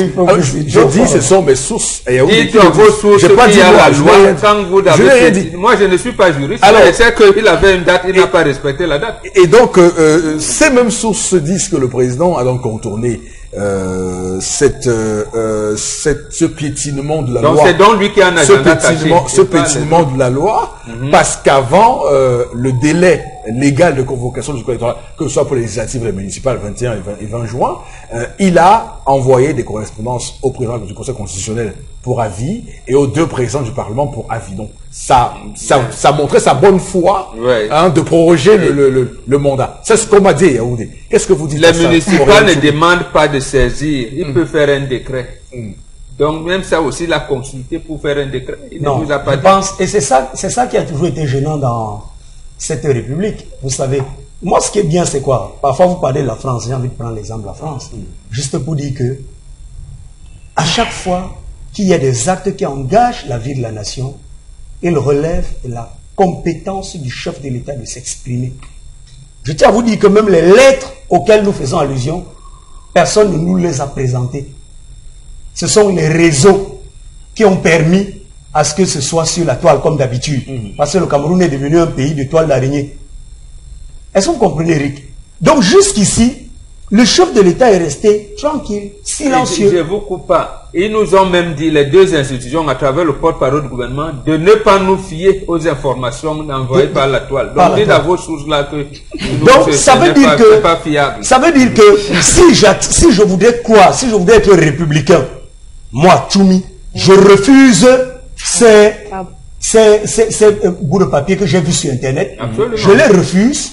Et donc, ça veut dire que j'attends toujours que le chef de l'État me dise à moi, en tant que citoyen, voici comment est-ce que j'entends faire. Seulement, il ne l'a pas fait dans les délais qui lui sont impartis par la loi. Il est donc en violation des textes de loi de la République.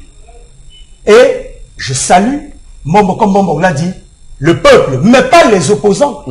Parce que désormais que le Conseil constitutionnel existe, et que le Conseil constitutionnel ne se saisit pas d'une affaire, il revient à ces partis politiques de l'opposition de saisir le Conseil constitutionnel voici une violation des textes, une violation flagrante.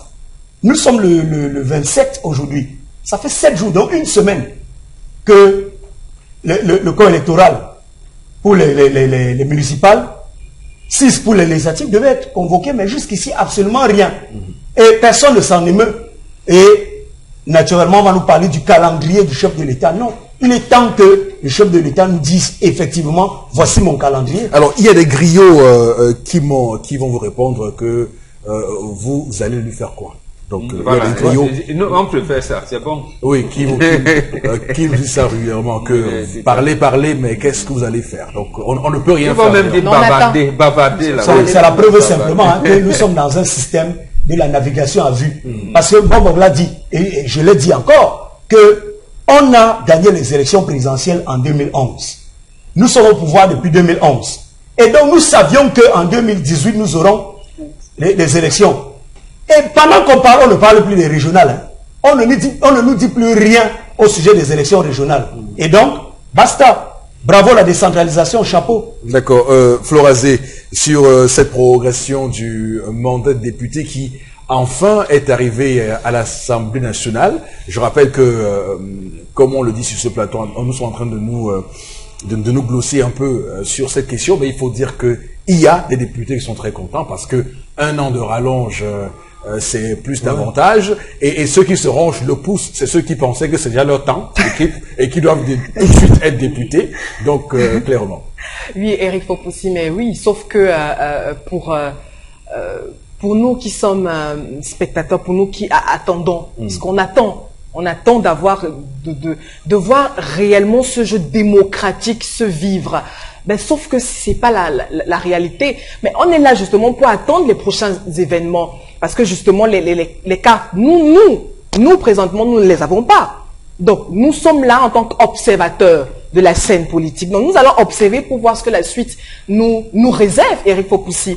Sauf qu'on peut également s'engager dans certains arguments, comme quoi on peut prendre les mêmes et recommencer parce que on va pas inventer le fil à couper du beurre aussi, mais on va rester dans les mêmes récriminations, on va rester dans les mêmes engagements, les mêmes stratégies. Donc on a besoin oui de ce changement, mais qu'est-ce que vous voulez? On est là, on observe. On attend justement que les prochains jours sur la scène politique vont nous apporter. Alors, qu'est-ce que tu en penses, Haribel, de cette prorogation qui se dessine déjà du mandat des députés? Mais c'est Marabout qui a bien travaillé, non? Marabout a travaillé. Les écoles, c'est... Les marabouts, c'est fort, hein. Par exemple, un député me donne le numéro de son marabout. Ça veut dire que les marabouts, là, vous montrez que vous volez notre argent pour payer les marabouts avec. C'est ça. Qui font même d'abord quoi? Ils sont même fiers qu'on a prolongé, qui vous fait d'abord quoi? Ils ne connaissent même pas le député. Il y a un député Bazou, on ne connaît même pas un député Baranté. Vous ne connaissez même pas. Mais vous êtes là depuis 5 ans, qu'on donne encore 1 an. Vous dansez, que vous faites d'abord même quoi? Hein? Moi, je m'attendais même déjà à ça, Eric Fopoussi. Depuis le 20 juin que on ne fait que parler de ça. Le père assis ne dit rien. On parle à l'Assemblée, on parle de ça. Même les présidentielles seront prolongées. Oui, on va prolonger ça, ne vous gênez pas. Quand le père a pris le micro le 31 décembre, il a dit que on va organiser la CAN en 2019. Vous pensez que quoi? Qu'il va laisser la CAN et partir. Et il va organiser la CAN en juin 2019, avant de faire les élections en décembre 2019. Attendez-vous que ça vous surprenne pas. Que ça vous surprenne pas. Préparez-vous. Moi, je vous ai dit. Merci, quand ça va venir, ne dis pas que je suis prophète.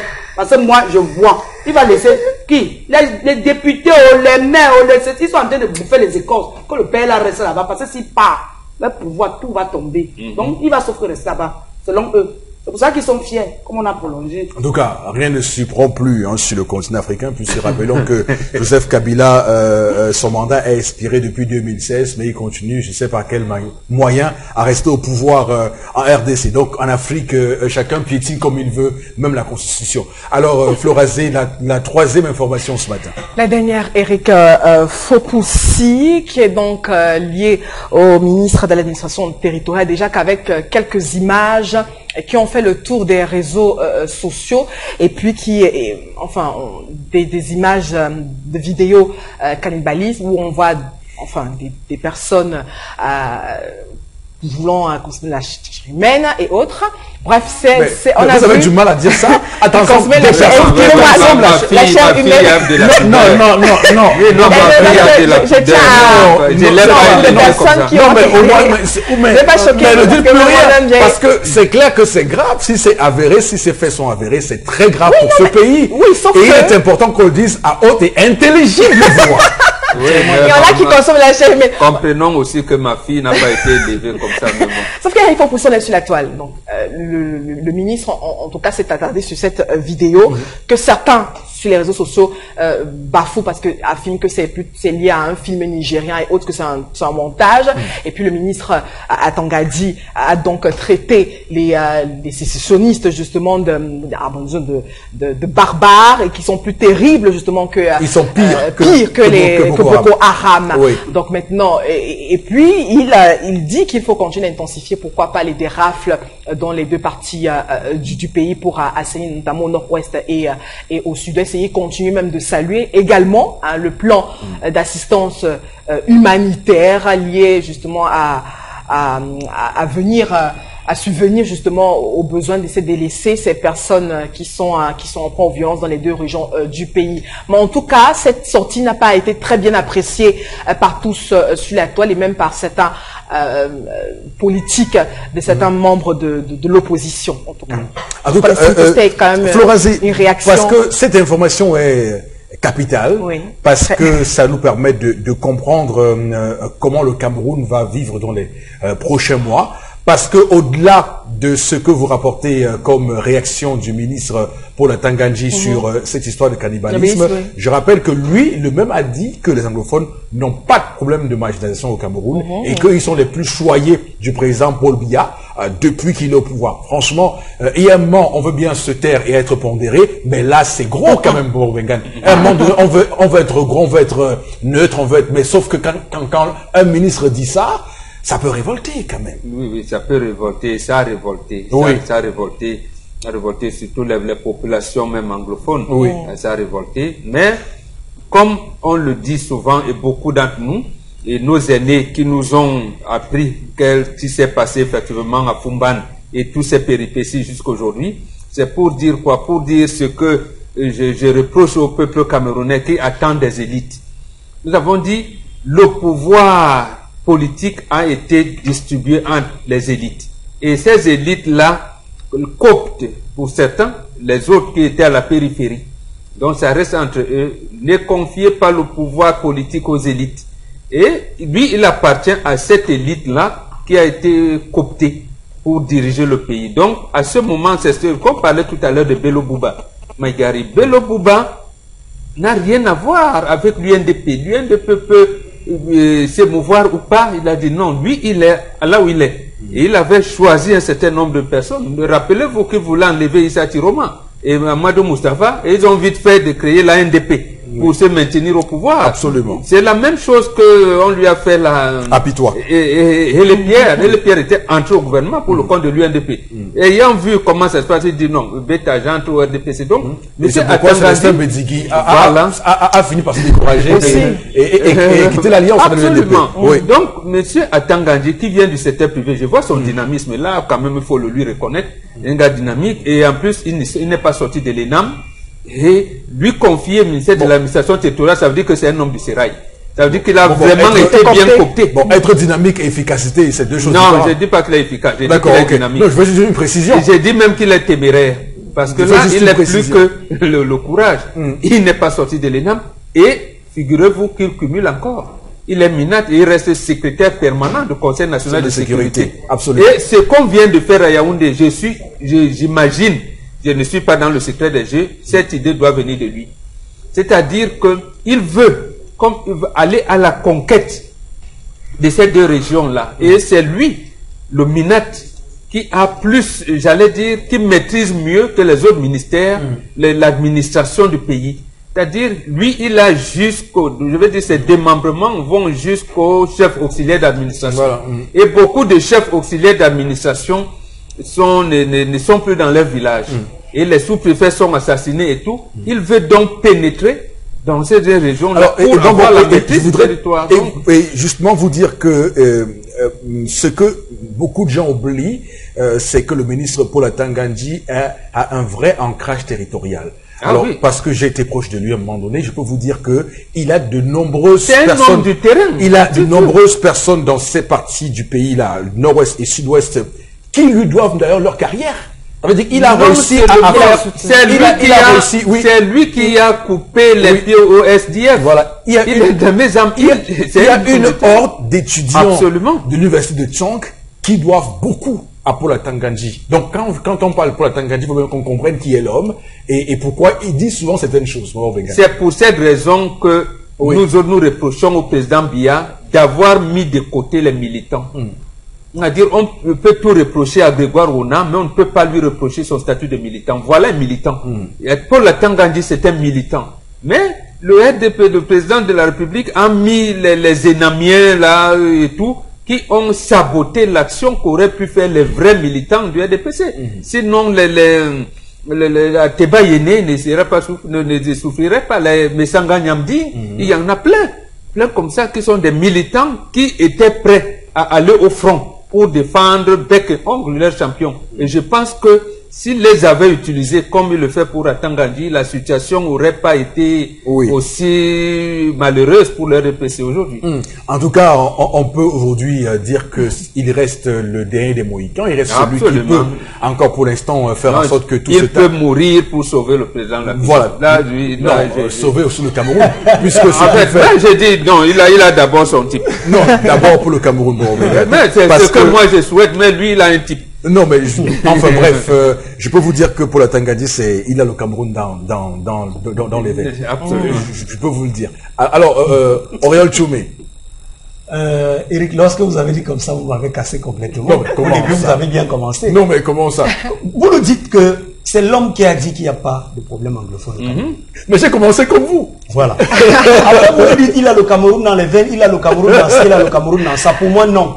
J'ai envie plutôt de vous dire que s'il continue à cette allure de va-t-en-guerre, de ministre qui n'écoute pas, qui ne dialogue pas, qui est prêt à tout raser, eh bien, il sera plutôt l'homme par qui passera la révolte populaire au Cameroun. Et le chaos, vous voulez dire? Le chaos au Cameroun, non. Monsieur Atanga Nji veut nous ramener l'époque du commandement opérationnel.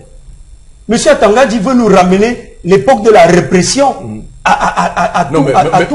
Mais vous le comparerez pas à Fauchivé. Non, je ne le compare à personne. Mais ce sont ces mots. D'accord?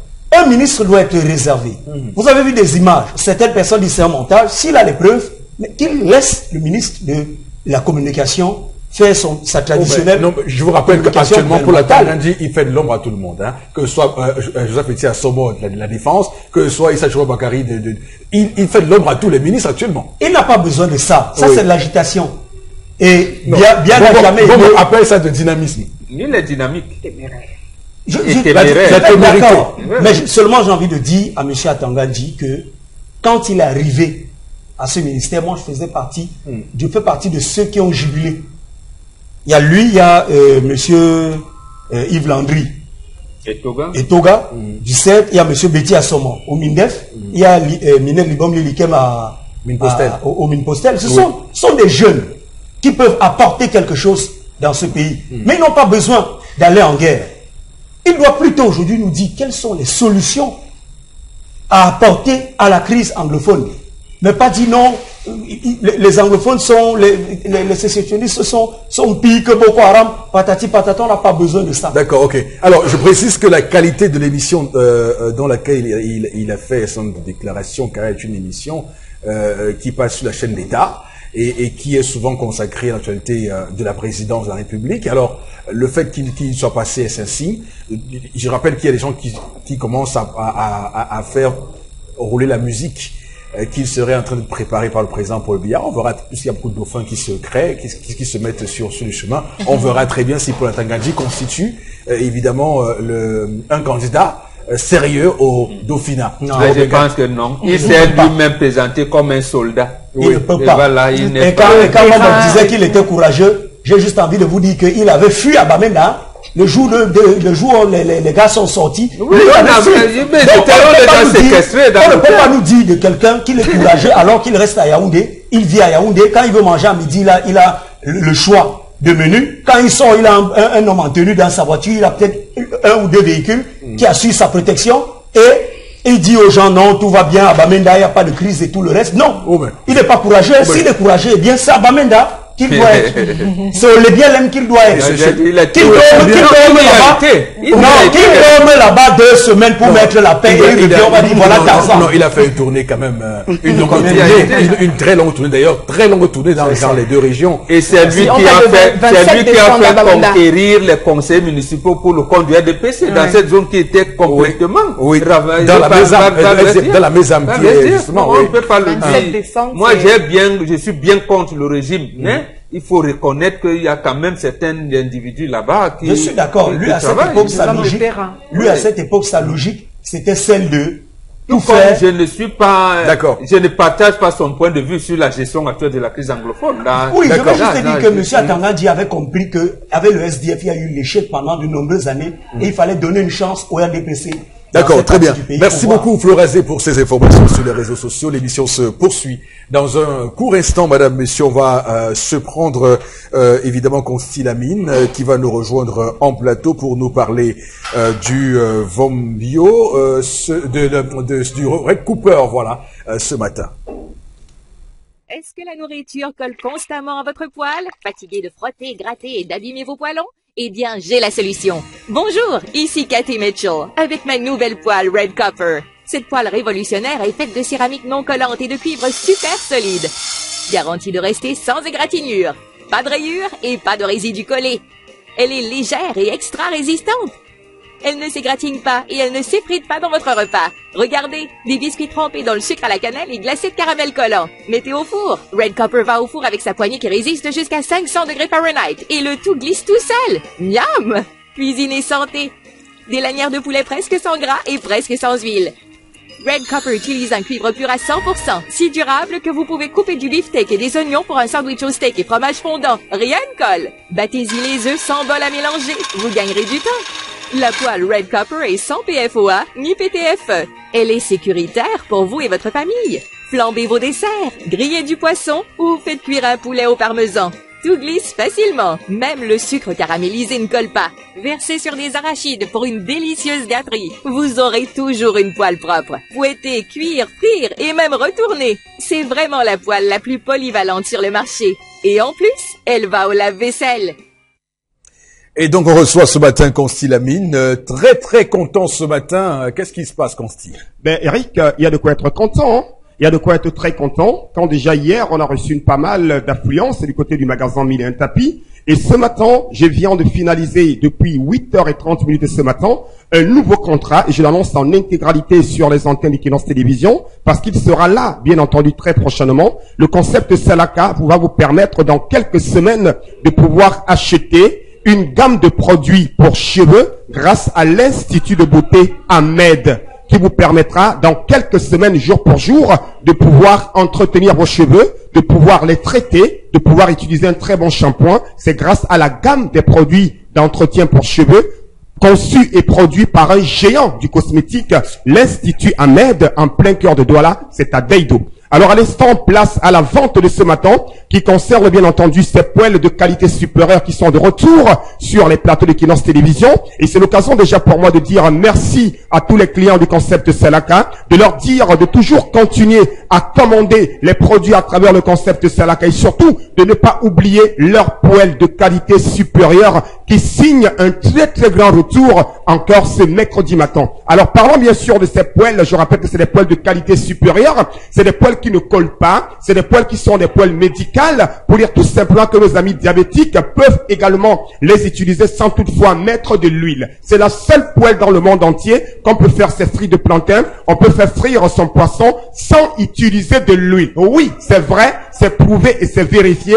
Elles sont solides, elles sont résistantes, elles sont tellement nyanga et ne coûtent que la somme de 15 000 francs cette magnifique poêle. Regardez comment elle est belle. Qui n'aimerait pas l'avoir à la maison? Oui. Vous avez un restaurant, vous avez un hôtel, quel que soit vous êtes, c'est donc l'occasion plus que jamais de commander dès à présent cette poêle Red Copper au prix de 15 000 francs seulement. Plus besoin d'acheter n'importe quel genre de poêle, plus besoin de commander la poêle n'importe où. Voici la poêle révolutionnaire, voici la poêle Red Copper.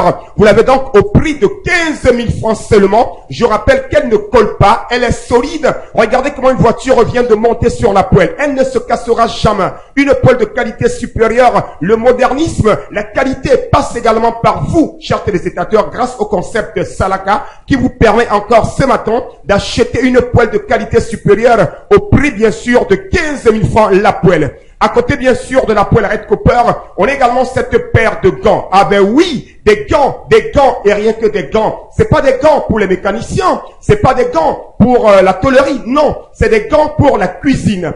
C'est nouveau, c'est innovateur, c'est grâce au concept Salaka qu'on a bien entendu cette paire de gants au prix de 6 000 francs. Regardez comment la dame utilise, bien entendu. Elle peut retourner ses prunes, elle peut retourner son maïs, elle peut me retirer le miondo dans la marmite sans se brûler.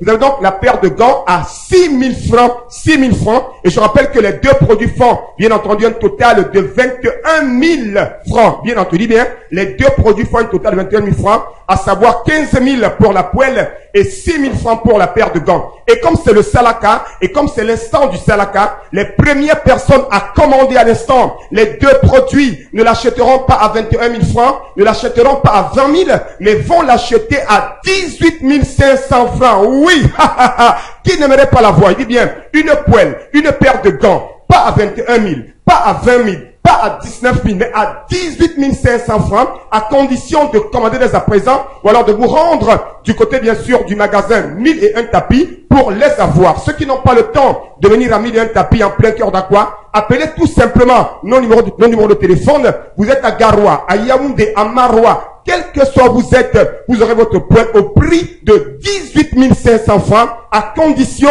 d'appeler dès à présent Yes, no, et avoir les deux produits. Merci beaucoup, Consul Amine. Au prix de 18 500 francs. C'est bon. Et une fois de plus, merci à tous nos téléspectateurs et rendez-vous la semaine prochaine. Alors, la suite de l'émission avec interpellation. Des grillades à la poêle, au four et au barbecue, tout y passe.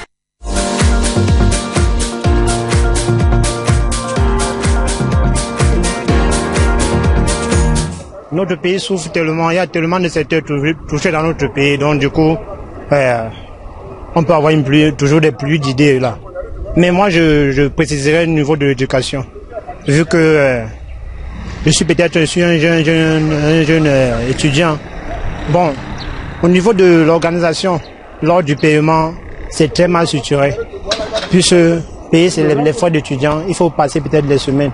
Faire des tours. Donc je demanderai au gouvernement d'essayer de multiplier un peu les banques afin de faciliter la tâche aux étudiants. Et que l'État demande à l'État de faciliter les choses, de multiplier par exemple les structures de paiement. Vous voyez, bon, peut-être ici au littoral, on n'a que peut-être deux structures. Oui, juste, veut dire quoi, deux banques, dont je ne vais pas préciser peut-être le nom, qui sont spécialement conçues pour ces frais. Donc, s'ils peuvent multiplier d'autres, afin que les étudiants soient un peu libres. Parce que là, vous voyez, rendez-vous compte qu'on en rencontre les trucs comme la corruption un peu. Puisqu'il faut peut-être d'autres perçoivent de l'argent pour se faire enregistrer. Vous voyez, c'est pas normal dans notre pays. Donc nous ne voulons pas ça.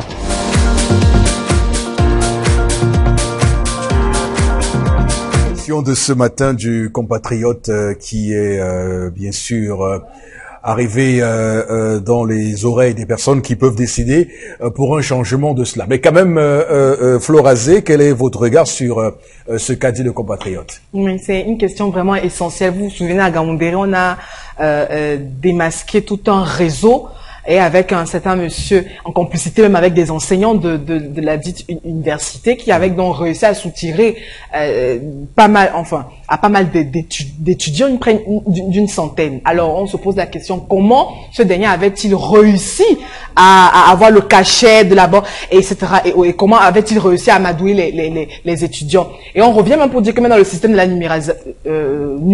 numérisation, avec même le secteur secondaire et autres. On nous dit maintenant que à travers la plateforme internet et enfin des mobiles, on va réussir à payer les frais d'examen à travers cette plateforme numérique. Est-ce que cela sera effectif quand on sait que même au niveau justement du supérieur où on a voulu implémenter cette technique, ça n'a pas fonctionné, Eric Fopoussi, raison pour laquelle on se retrouve avec cette tripatouillade, on se retrouve justement avec ces formes de corruption et autres, où à l'heure d'aujourd'hui, les étudiants se font encore arnaquer lorsqu'il faut payer leurs frais de scolarité. Donc, le système en place ne nous rassure pas, ne nous protège pas. D'accord. Oui, Auréole.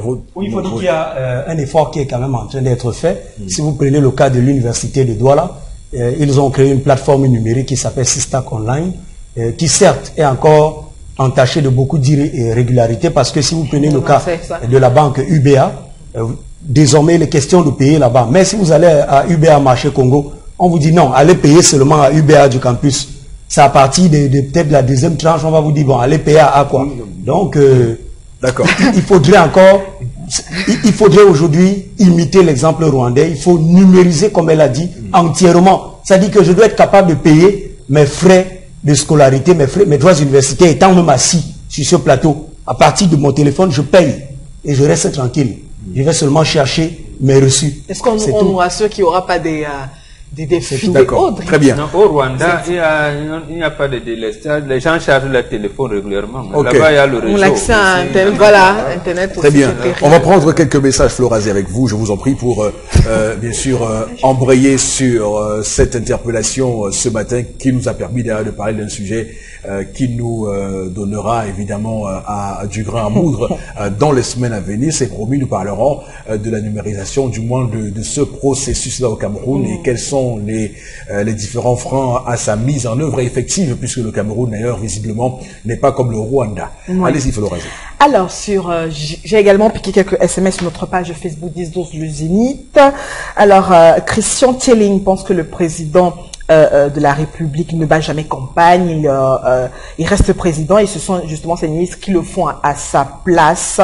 Vous l'avez déjà vu sur des plateaux de télé pour défendre son bilan, s'interroge-t-il? C'est ce que j'ai dit. C'est pourquoi je l'ai appelé à battre campagne cette fois-ci.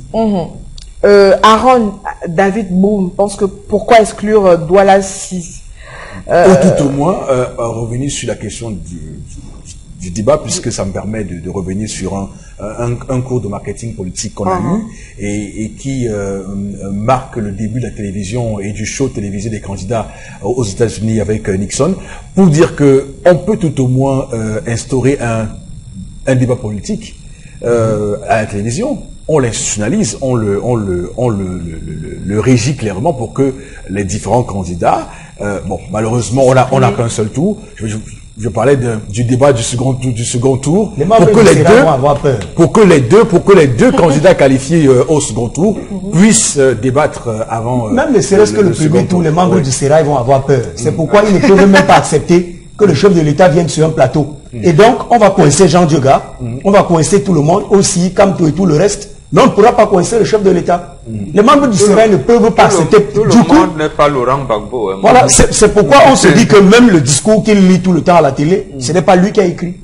C'est bon. En même temps, c'est pas obligé qu'il écrive ses discours. Non, pour penser la vision du non, mais il a une équipe pour ça, c'est clair. C'est ça. Oh, il a des conseillers politiques, enfin, tous les hommes politiques ont des conseillers tout politiques. Le monde n'est pas Laurent Gbagbo. Oui. Il l'a fait. Donc, oui. Bon, pour dire qu'on peut rendre ça institutionnel. Non, attendons, laissons qu'il parte. Peut-être est-ce qu'ils viendront après lui. D'accord, oui. Mais lui, maintenant, à cet âge-ci, vous aussi, vous pouvez quand même pas.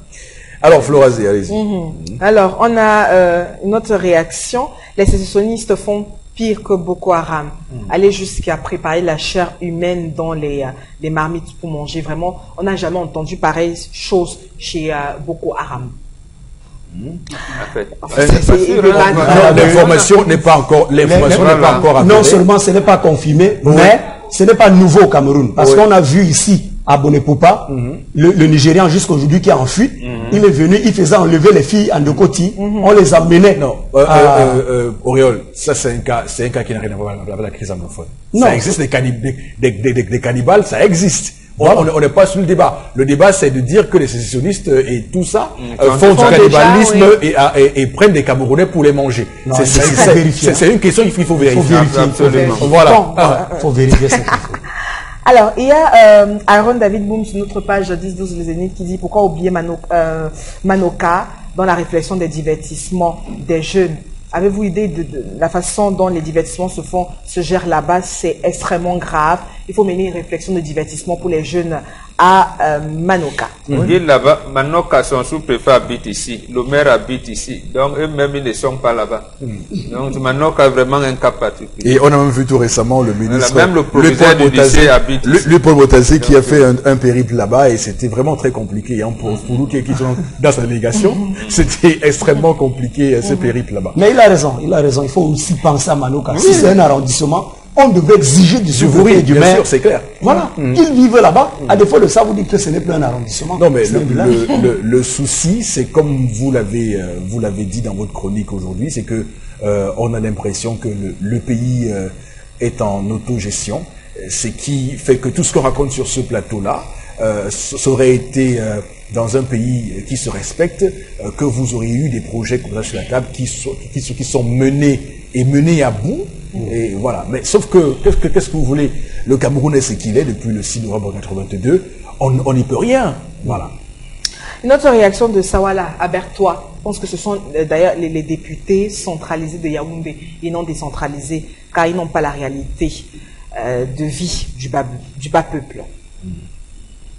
Voilà, une autre réaction. Tout ce que vous dites est très juste.